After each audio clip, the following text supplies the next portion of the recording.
Vamos abrir nossas Bíblias em Tito. Estamos chegando ao final, né? Hoje sim, pela graça do Senhor, devemos encerrar a exposição em Tito. Há algumas semanas nós iniciamos, né? O presbítero Samir também expôs aqui o capítulo 2 e hoje encerraremos com os últimos versículos, mas nós vamos ler a partir do início do capítulo 3 para entender todo o texto e expor em especial aí os versos 4 em diante, pensando mais no verso 4 em diante. Mas vamos ler a partir do primeiro, capítulo 3 de Tito. Acompanhe aí na sua Bíblia. Lembre a todos que se sujeitem aos governantes e às autoridades, sejam obedientes, estejam sempre prontos a fazer tudo o que é bom. Não caluniem ninguém, sejam pacíficos, amáveis e mostrem sempre verdadeira mansidão para com todos os homens. Houve tempo em que nós também éramos insensatos e desobedientes, vivíamos enganados e escravizados por toda espécie de paixões e prazeres. Vivíamos na maldade, na inveja, sendo detestáveis e odiando uns aos outros. Mas quando da parte de Deus, nosso Salvador, se manifestaram a bondade e o amor pelos homens, não por causa de atos de justiça por nós praticados, mas devido à sua misericórdia, Ele nos salvou pelo lavar regenerador e renovador do Espírito Santo, que Ele derramou sobre nós generosamente por meio de Jesus Cristo, nosso Salvador. Ele o fez a fim de que, justificados por sua graça, nos tornemos seus herdeiros, tendo a esperança da vida eterna. Fiel é esta palavra, e quero que você afirme categoricamente essas coisas, para que os que creem em Deus se empenhem na prática de boas obras. Tais coisas são excelentes e úteis aos homens. Evite, porém, controvérsias tolas, genealogias, discussões e contendas a respeito da lei, porque essas coisas são inúteis e sem valor. Quanto àquele que provoca divisões, advirta-o uma primeira e uma segunda vez. Depois disso, rejeite-o. Você sabe que tal pessoa se perverteu e está em pecado, por si mesma está condenada. Quando eu lhe enviar Ártemas e Tíquico, faça o possível para vir ao meu encontro em Nicópolis, pois decidi passar o inverno ali. Providencie tudo o que for necessário para a viagem de Zenas, o jurista, e de Apolo, de modo que nada lhes falte. Quanto aos nossos, que aprendam a dedicar-se à prática de boas obras, a fim de que supram as necessidades diárias e não sejam improdutivos. Todos os que estão comigo enviam-lhes saudações. Saudações àqueles que nos amam na fé. A graça seja com todos vocês. Amém. Queridos, nós, na semana passada, começamos a falar sobre este texto e expomos os primeiros versículos. E o nosso tema era algumas marcas do testemunho cristão. E falamos a respeito da postura correta em relação às autoridades, que é o que diz no primeiro versículo. Falamos sobre o bom relacionamento com todos os homens e paramos exatamente no terceiro ponto do nosso esboço, que está aí no seu boletim, sobre a vida transformada pela graça de Deus. Todas estas três que citamos são marcas de um genuíno testemunho cristão. E hoje nós vamos falar das restantes, mas antes disso, não é demais lembrar, pois eu sei que nem todos estiveram conosco todas as semanas anteriores, um pouquinho do que fala-nos esta carta. Esta carta ela é escrita pelo apóstolo Paulo a um jovem pastor chamado Tito. Tito era não só um pastor de igrejas, mas também Tito funcionava como se fosse um supervisor de igrejas. Ele acompanhava o trabalho, era um braço direito do apóstolo Paulo, assim como Timóteo. E ele foi deixado na cidade de Creta. Na cidade de Creta, Creta era uma ilha, ali você tinha algumas pequenas cidades dentro da ilha e diversas igrejas espalhadas lá. E o objetivo de Tito, como um supervisor que acompanhava diversas igrejas, era colocar as coisas em ordem, porque havia ali a necessidade de uma liderança mais sólida, e Tito estaria então incumbido de levantar ali oficiais para a igreja, eleger presbíteros para aquelas igrejas. Estava incumbido também de colocar em ordem algumas questões relacionadas ao relacionamento entre pessoas, auxiliar as mulheres idosas, auxiliar os homens mais idosos, os mais jovens. Eu creio que sobre isso o Samir falou com vocês quando tratou do capítulo 2. Agora, chegando então ao capítulo 3, ele fala aqui sobre como deve ser um cristão. Ele chama a atenção para a necessidade daqueles irmãos que estavam em Creta, aquelas igrejas ali espalhadas, que aqueles irmãos tivessem realmente um testemunho cristão, demonstrassem a diferença, a luz que o evangelho deve produzir na vida do crente. Então, eles precisavam ser luzeiros de Deus. Eu me recordo de ter mencionado aos irmãos que uma das maneiras mais eficientes de evangelização que a igreja pode possuir é um grupo de crentes dando um bom testemunho de Cristo, além de proclamando sua palavra, evidentemente. Mas essa é, sem dúvida alguma, uma das melhores formas de evangelização que nós possuímos. Você quer evangelizar eficientemente? Dê um testemunho cristão também condizente. Ok? Então, nós falávamos sobre isso e paramos exatamente neste terceiro ponto, falando a respeito da vida transformada pela graça de Deus. Eu me recordo que falei aos irmãos, até por conta da questão da reforma, sobre algumas doutrinas da reforma. Em especial, me dediquei um pouco mais a falar sobre a justificação pela fé. Mas aqui nós temos outras doutrinas também da reforma, bem sólidas aqui afirmadas. Eu quero voltar ao verso 4 e continuar a leitura com os irmãos. Acompanhe aí da sua Bíblia. Mas quando da parte de Deus, nosso Salvador, se manifestaram a bondade e o amor pelos homens, não por causa de atos de justiça por nós praticados, mas devido à sua misericórdia, Ele nos salvou pelo lavar regenerador e renovador do Espírito Santo, que Ele derramou sobre nós generosamente por meio de Jesus Cristo, nosso Salvador. Ele o fez a fim de que, justificados por sua graça, nos tornemos seus herdeiros, tendo a esperança da vida eterna.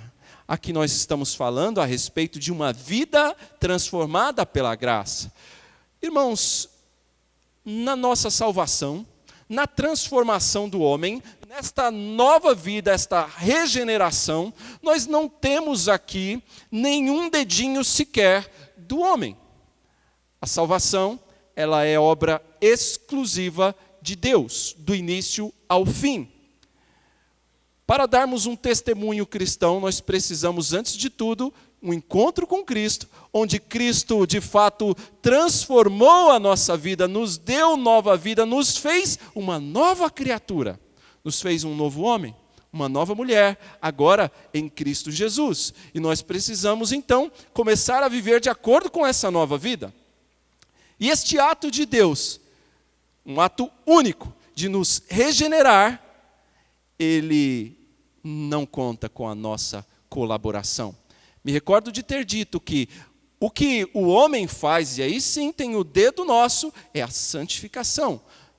Deus nos santifica, mas nós também temos que lutar contra o pecado. Isso é o que ele chama aqui também de renovação, sinônimo de santificação. Mas a obra da salvação, a regeneração do homem, é um ato exclusivo de Deus, tal qual a justificação também, e nós já falamos na semana passada. Então, vamos pensar um pouco aqui na regeneração. Deus te fazendo uma nova vida, Deus te fazendo um novo homem, te dando um novo coração, um novo nome, uma nova família, Deus te fazendo novo. Isso, irmãos, não tem participação tua. Por mais que o homem deseja que o controle remoto esteja nas suas mãos, ele não está. Ele está nas mãos de Deus. É Deus quem salva do início ao fim. E quando nós queremos, de alguma maneira, dizer que nós temos participação e de alguma maneira podemos ajudar a Deus, nós estamos pecando, nós estamos errando, nós estamos demonstrando ingratidão se queremos dizer que de alguma maneira nós colaboramos com a salvação, porque não colaboramos. É Deus quem faz do início ao fim. O texto que nós lemos aqui durante o culto com o presbítero Dante, Efésios 2, ele deixa bem claro isso. A salvação, a regeneração, não é obra humana, é obra de Deus. Isso nos vem pela fé. Para que o homem tenha essa mudança de vida, ele precisou de fé. E essa fé também foi dada por Deus. Não foi gerada no homem naturalmente, não foi por conta de esforço próprio, é obra de Deus. Se você tentar argumentar, pensar, achar que você de alguma maneira é responsável por isso, você está sendo, em outras palavras, ingrato àquilo que Deus já fez por você. Nós não podemos fazer nada para acrescentar 1 milésimo, 1 centímetro sequer à obra perfeita de Cristo Jesus em nosso favor. É uma história que se conta que um homem tinha uma dívida grande para pagar e ele, cansado de ser cobrado, um dia falou: eu vou pagar essa dívida. Recebi uma herança, tenho dinheiro guardado há muito tempo, não quis gastar, agora eu quero pagar essa dívida. E ele tinha muito dinheiro guardado. Ele tinha um quarto cheio de dinheiro e ele então pegou um caminhão, alugou um caminhão e colocou todo aquele dinheiro no caminhão. E ele foi pagar aquela dívida com aquele homem. E ele chegou e disse: olha, resolvi pagar aquela minha dívida. Está aqui o dinheiro. E o homem olhou aquele caminhão de dinheiro e quando ele olhou as notas, ele falou: espera aí, mas aqui são todos cruzados. Isso não é real, isso é cruzado. Isso não vale de nada, não é real. Aquele, mas é um montão de dinheiro, é um caminhão cheio. Não vale de nada. Não vale de nada. Há tantos anos ele guardava, mas não vale de nada. Não é real. É assim que o homem se apresenta diante de Deus, querendo defender suas obras, como de alguma maneira possível para pagar a sua dívida. Nós temos uma grande dívida com Deus. E não adianta a gente chegar com um caminhão de obras dizendo: está aqui, Senhor, quero pagar. Não dá. Não vale de nada. Não vale de nada diante de Deus. Estas obras, por melhores que pareçam, por muitas que possam ser, é como nota vencida. Não vale de nada. O profeta Isaías disse que nossas obras, quando para conquistar o favor de Deus, são como trapos de imundícia. Ora, não vale de nada. E demonstra uma tal ingratidão da nossa parte. É como se alguém te desse um presente muito valioso e você tirasse algumas moedinhas do bolso e tentasse: olha, eu quero pagar pelo que você me deu, está aqui. É assim, quando nós queremos de alguma maneira pagar pelo favor de Deus, quando nós queremos dizer: depende de mim. E é triste isso, irmãos, e como tantas pessoas têm essa compreensão ainda, de que se eu não fizer as pazes com meu marido, Jesus voltar hoje, eu vou ficar. Ora, se a salvação depender de você fazer as pazes com o seu marido, ou de dar tempo de você pedir perdão, você continua achando que você é quem vai se salvar, e que a salvação continua dependendo de você. E não é assim. É pela graça. Pela graça sois salvos. E isso não vem de vós, é dom de Deus. Nós precisamos passar por esta nova vida, e essa nova vida implica em uma mudança total. Ele fala nos versos 3 e 4, como éramos antes. Olha só como éramos antes. Houve tempo em que nós também éramos insensatos, desobedientes, vivíamos enganados e escravizados por toda espécie de paixões e prazeres. Vivíamos na maldade e na inveja, sendo detestáveis e odiando uns aos outros. Mas, quando o Senhor nos transformou pela sua graça e nos fez de maneira poderosa, Ele nos fez uma nova criatura, tudo mudou. E quando Deus muda a nossa vida, ela muda realmente, e muda em todos os aspectos, até mesmo no nosso temperamento. Até mesmo no temperamento. Não só os vícios, não são só aquelas práticas horrendas que a gente deixa, mas até o temperamento é mudado. Lembro da história de uma aluna de escola dominical, chegou para o professor e falou assim: o senhor sabe, né, professor, o meu temperamento é assim, estourado mesmo. Mas é que eu herdei isso do meu pai. E o professor, muito sábio, perguntou para ela assim: você já recebeu uma nova vida? E ela, sim, por certo, já recebi uma nova vida, professor. Você nasceu de Deus? Sim. Deus é seu pai? Sim, professor. Pois é. Que tipo de natureza você herdou dele? Essa. Que tipo de temperamento você herdou dele? Essa. Quando nós nascemos de novo, até o nosso temperamento também é mudado. Então não me venha com a desculpa de que você herdou do seu pai, que é de sangue, que se você nasceu de novo, isso tem que ser mudado. Isso tem que ser mudado, porque Deus nos muda totalmente. Muda até o temperamento, muda o coração, muda as nossas posturas, e o nosso testemunho é outro. É outro. Ele continua nos falando: fiel é esta palavra, e quero que você afirme categoricamente essas coisas, para que os que creem em Deus se empenhem na prática de boas obras. Opa, ele vai falar tanto aqui sobre boas obras, mas estas boas obras não são condição de salvação, não contribuem para a salvação, mas por que então é que elas estão aí? Ele diz que nós temos que se esforçar por praticá-las. Por quê? Por que temos que nos empenhar na prática de boas obras? Porque estas obras não são condição de salvação, mas elas são resultado. São resultado. Aquele que foi salvo, ele vai praticar boas obras. Você não pratica boas obras para ser salvo, mas por ter sido salvo. Elas vêm como resultado. Obras excelentes, coisas úteis, ele diz aqui. Estas coisas são excelentes e úteis.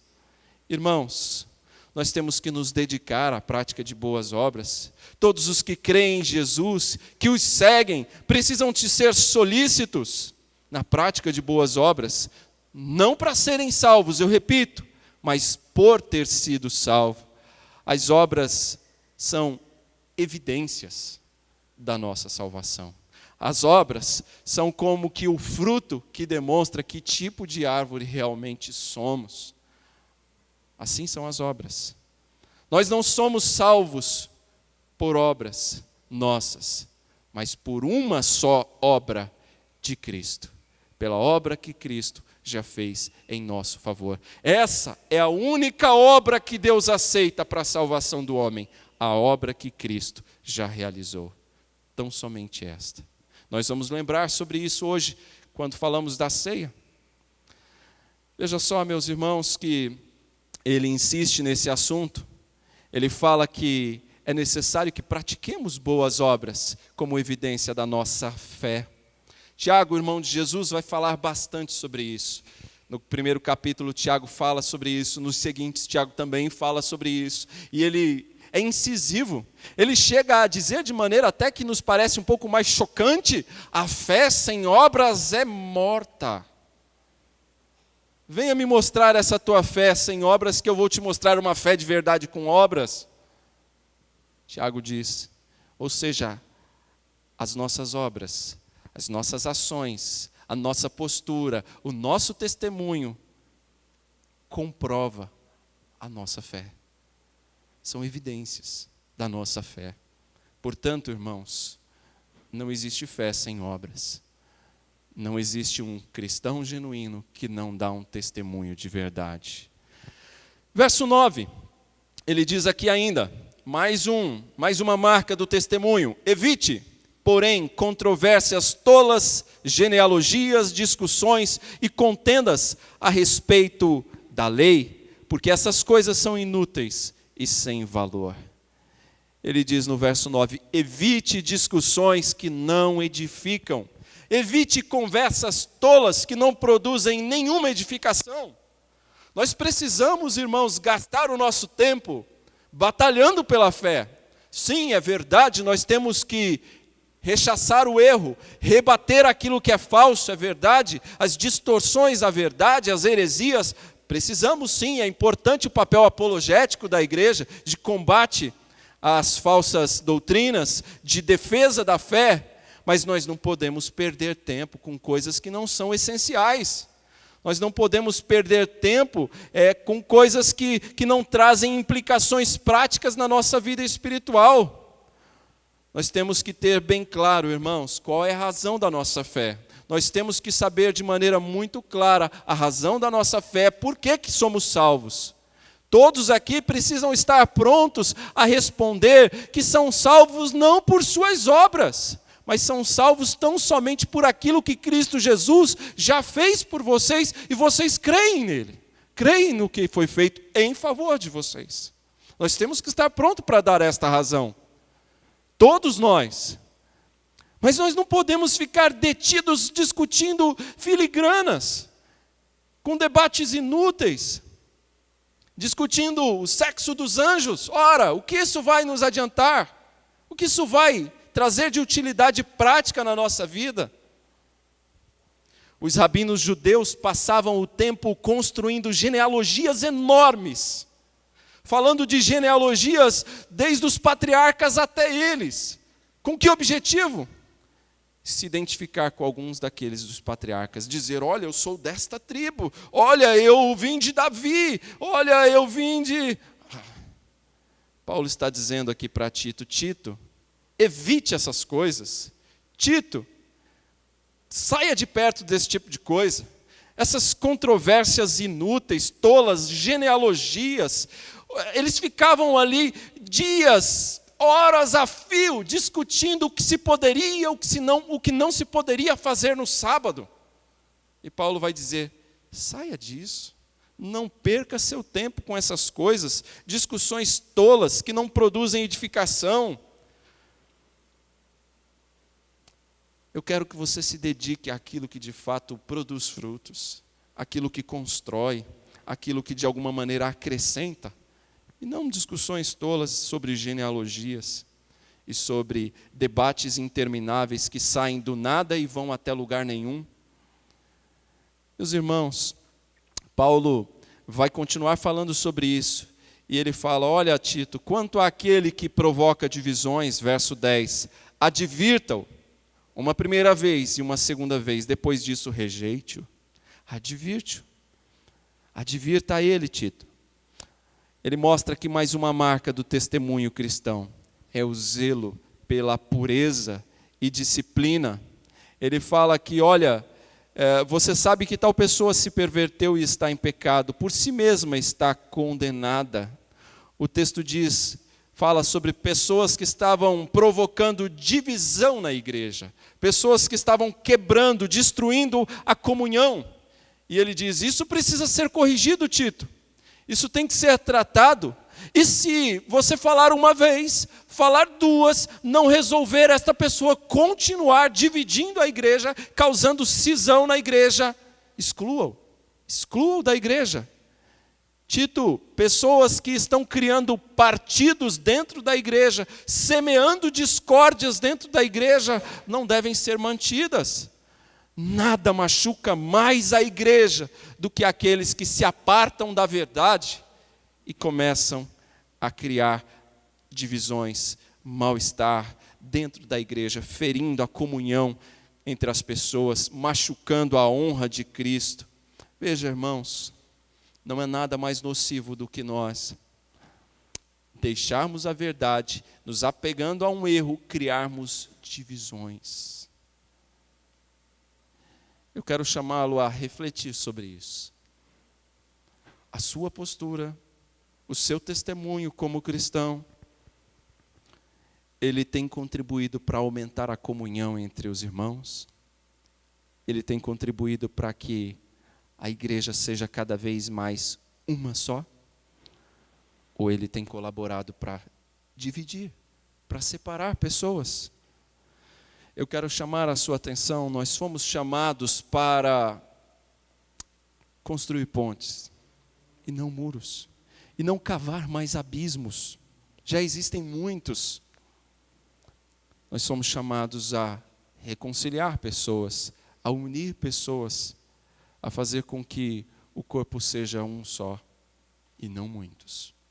Pense nisso. O que perturbava as igrejas de Creta era a tendência de os falsos mestres formarem grupos dissidentes, dividindo assim o corpo de Cristo, assim como aconteceu lá em Corinto. Nós lemos aqui o texto do capítulo 3 de 1 aos Coríntios. Ali nós tínhamos facções dentro da igreja. Uns eram de Paulo, outros eram de Apolo, e outros se diziam mais espirituais, são de Cristo. Isso não é bom, irmãos. Paulo não se agradou disso e por isso corrigiu a igreja de Corinto. Apolo também não deve ter ficado nem um pouco feliz com aquilo. Esse tipo de coisa não é bom na igreja e deve ser tratado. Paulo diz que devemos ter limites em nossas relações com pessoas facciosas. Um homem que é exortado uma vez, 2 vezes, não resolve, continua causando esse tipo de problema, precisa de ser excluído, diz ele. E não é falta de amor, mas é cuidado, é zelo pela pureza da igreja, é disciplina. Mas ele não para por aí. E ele vai nos dar mais uma marca do testemunho cristão. Por fim, o crente tem que ser generoso e constante em suprir os irmãos. Veja o que ele diz no verso 12. Quando eu lhe enviar Ártemas e Tíquico, faça o possível para vir ao meu encontro em Nicópolis, pois decidi passar o inverno ali. Providencie tudo o que for necessário para a viagem de Zenas, o jurista, e de Apolo, de modo que nada lhes falte. Quanto aos nossos, que aprendam a dedicar-se à prática de boas obras, a fim de que supram as necessidades diárias e não sejam improdutivos. Notaram? Ele diz no verso 13, providencie tudo o que for necessário. Ele está falando de coisas físicas, materiais, recursos. Verso 14, quanto aos nossos, que aprendam a dedicar-se, ou seja, não é um ato único, exclusivo, isolado, pontual, não, é algo constante. Aprendam a dedicar-se à prática de boas obras, a fim de que supram as necessidades diárias e não sejam improdutivos. Então, primeira coisa que eu quero destacar destes versículos que acabamos de ler é que Paulo sabia muito bem que a obra de Deus não é feita por um homem só. Ele sabe que sozinho a gente não faz nada. E é por isso que ele conta com outros obreiros fiéis para auxiliarem. Ele então envia outros obreiros para ficarem no lugar de Tito, para que Tito pudesse voltar e estar um tempo com ele. Veja, irmãos, que aquelas igrejas na região da ilha de Creta não podiam ficar sem uma liderança mais sólida. Paulo não os deixa só lá, Paulo não traz Tito e deixa-os sem ninguém, sem uma liderança mais sólida. Paulo faz questão de enviar outros 2 líderes bem preparados para que pudessem cuidar da igreja, e só quando eles chegassem, aí então Tito poderia vir ter com ele. Encontrar-se com ele em Nicópolis, onde Paulo desejava passar um período. Nicópolis ficava no sudeste da Grécia. Paulo sabia muito bem, irmãos, que a obra de Deus não era feita por ele sozinho. Ele bem disse lá em 1 Coríntios 3, ele plantou, o outro regou, mas Deus é quem deu o crescimento. Nós somos apenas cooperadores de Deus. E nós não trabalhamos sozinhos.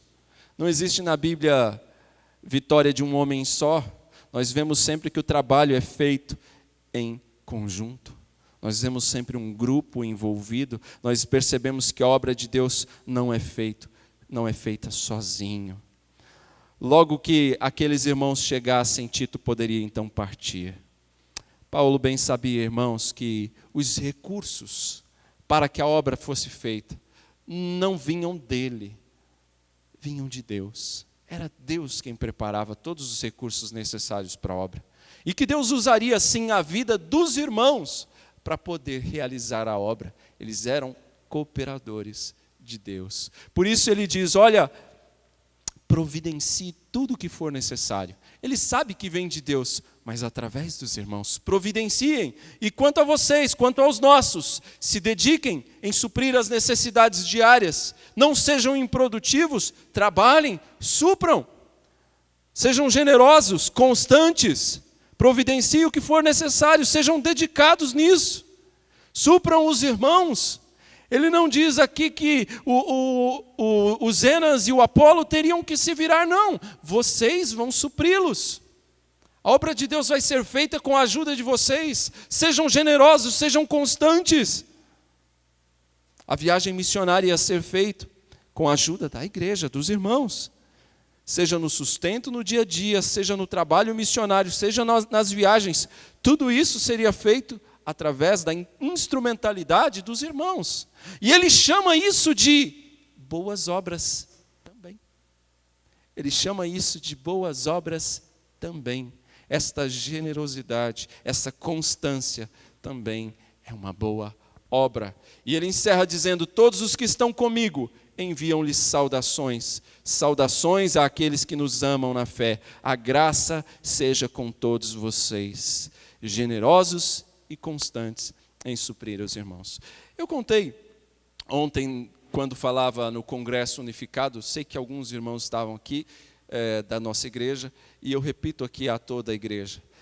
Certa vez um jovem procurou, pastor, eu gostaria de orar sobre esse assunto, porque eu estou desempregado e eu quero muito colaborar com a igreja, eu quero ser generoso, quero ajudar as pessoas, quero ajudar na obra e eu não consigo porque eu estou desempregado. E ambos oraram e Deus preparou um trabalho para ele. E ele realmente cumpriu aquele compromisso que ele fez com Deus, que ele disse que ajudaria e de fato começou a ajudar pessoas, uma família, começou a contribuir com a igreja. Naquele primeiro período, R$100 todo mês. Dali passou algum tempo, Deus foi abençoando e ele já continuava contribuindo com uma família, R$200. Daqui a pouco, Deus abençoou mais ainda no trabalho, ele foi promovido, passou a contribuir com 2 famílias, R$500. Dali um tempo, Deus abençoou mais ainda, ele já estava contribuindo com R$1.000, ajudando 2 famílias. Aí ele um dia escreve, pastor, eu preciso ter uma conversa com o senhor. Vamos conversar. Pastor, eu estou com dificuldade de cumprir aquele meu combinado, aquele meu trato com Deus. Por quê, irmãos? Pastor, está muito pesado. No começo era só R$100, agora já é 1.000. Pastor, se eu bem entendi, meu irmão, você não quer deixar de cumprir completamente o seu trato, mas você está com dificuldade de cumpri-lo completamente. Então vamos orar aqui, para que Deus faça com que você volte a ganhar menos e que você dê apenas R$100 como você dava antes. Porque hoje você ganha muito e não consegue ser fiel a Deus, não consegue ser generoso. Então vamos orar para que você volte a ganhar bem menos e que você contribua só com R$100. Veja, irmãos, o problema não é a quantidade, o problema é o coração. Se o nosso coração não tiver sido transformado, nós vamos ter dificuldade de ser generosos, nós vamos ter dificuldades de ser constantes. E só Deus que pode tratar o nosso coração. É por isso que eu oro para que o Senhor trate o nosso coração, para que estas 7 marcas estejam presentes em nós, para que nós sejamos mais corretos em relação às autoridades, mais submissos. Autoridades estas, desde os nossos pais, os professores, aos oficiais na igreja, aos governantes, aqueles que governam sobre nós, as leis do nosso país, para que nós possamos ter esta marca de um bom relacionamento com todos naquilo que depender de nós, para que o nosso temperamento, para que a nossa vida realmente tenha passado por essa transformação que é fruto da obra poderosa do Espírito Santo em nós, nos lavando, nos fazendo uma nova criatura. Que sejamos dedicados à prática de boas obras, evitando discussões à toa que não edificam, só tomam tempo, só geram confusão, só dividem pessoas e não unem, não agregam. que sejamos zelosos com a pureza, com a disciplina.